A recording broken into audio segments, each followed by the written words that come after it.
let's see what's happening in the Toronto markets. This is not far from where I live, and apparently everything is falling apart. Let's check The it out. Toronto Star just pulled back the curtain on the bloodbath unfolding in Toronto's pre-construction condo Oh, market. dear. And oh boy, are we in for a mess. What was once a gold rush for speculators, fueled by cheap money, predatory sales tactics, and the collective delusion that real estate only goes up, has now become a financial horror show. The city's condo market isn't just correcting, it's imploding, dragging down investors and developers.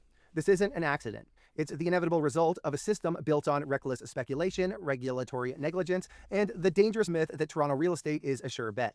Where do we start? So let's rewind. And I will say, as a Canadian, there's lots of condos going up, like everywhere, even outside of Toronto, in the GTA, in Cambridge, and Kitchener, Waterloo, Guelph, Mississauga, Brantford, like the whole area.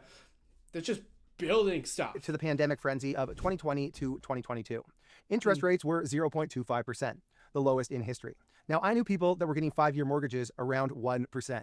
Investors, and I use that term lightly, were snapping up pre-construction condos with 5% deposits, convinced they could flip them for massive profits before closing. Realtors and developers sold these units like lottery tickets, whispering sweet nothings about VIP deals and guaranteed returns.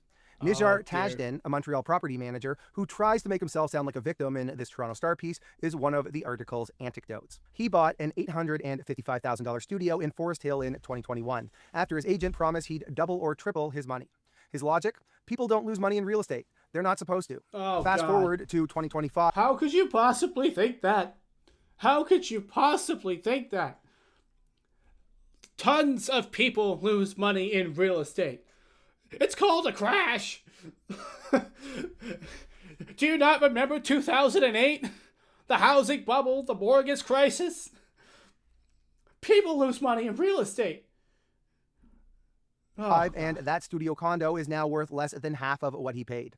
But for Tajden, he couldn't secure a mortgage, and the developer, Center Court, is suing him for $860,000 on top of keeping his $85,000 deposit. Oh, and they don't say this in regard to this particular lawsuit, but they do say many of these lawsuits are demanding a 24% interest rate on the judgments. This isn't an isolated tragedy. The Star found nearly 130 lawsuits from just 2 developers, being Center Court and Mod Developments, seeking tens of millions in damages from buyers who can't close. Christian Todorov, an investor who bought over 10 pre-construction condos in 5 years, is now being sued for over $1 million. He describes the situation as a living hell. And I just have to say, 10 pre-construction condos? And he's talking to the Toronto Star about what? How we should feel bad for him? This is insanity. It's 110% pure greed.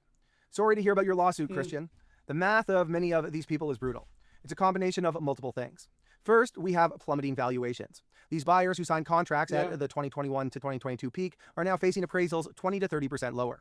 If you agreed to pay $1 million per condo that's now worth $700,000, you're on the hook for the shortfall, on top of securing a mortgage with interest rates today that are much higher than they were during the peak. Secondly, the assignment flip scam has collapsed. Many buyers planned to sell their contracts or assignments before closing, but the market for these deals dried up as rates rose. Now these... And you know, like in Canada, our housing costs skyrocketed. It's one of the reasons why we all hated Justin Trudeau.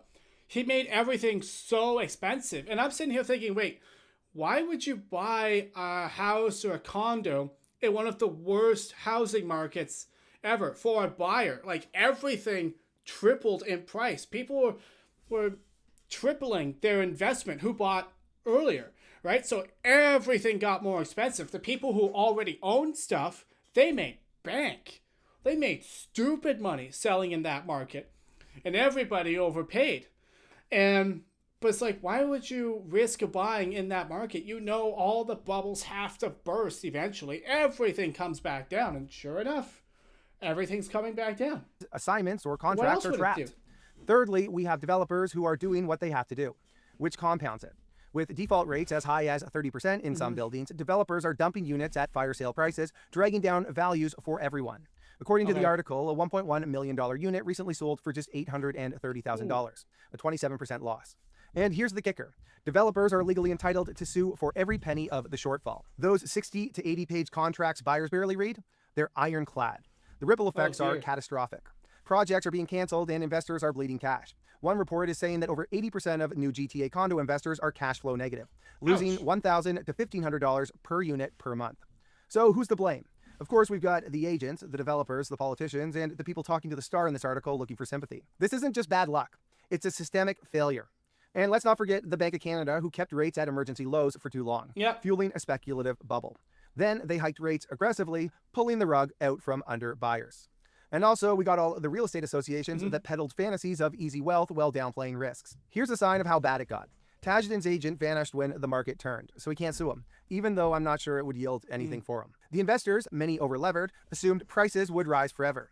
Now they're learning the hard way that real estate can in fact go down. For decades, Toronto's market defied gravity. Prices only went up. Investors only got rich. And everyone from amateur flippers to policymakers bought into the lie that the housing market was a risk-free investment. But now the reckoning is here. The gold rush is over and the casualties are piling up. The worst part, we're only seeing the tip of the iceberg. And you know what? Like, in Canada, we're having an election in like 20 days from now about the housing crisis. You know, and... Oh, here's another video I should watch. I don't care. Yeah, we're having a housing crisis. Too much, like everything's too expensive. And both candidates in the election are running on promises to make it cheaper, to bring the cost of living down. And so, like, you got an election coming up with both candidates are promising, from what I understand, to bring the cost of living down. That would obviously include housing and lodging. So of course the markets are going to go down if they can help it. Like, why would you invest now? That makes no sense. That's why I am still in my mom's basement. No mortgage, no headache. But I would like some AdSense money, so if you want to help me out, hit the subscribe button, and yeah. Those are my thoughts. People being dumb with money. Gotta hope Pierre Poilievre wins. Cheers.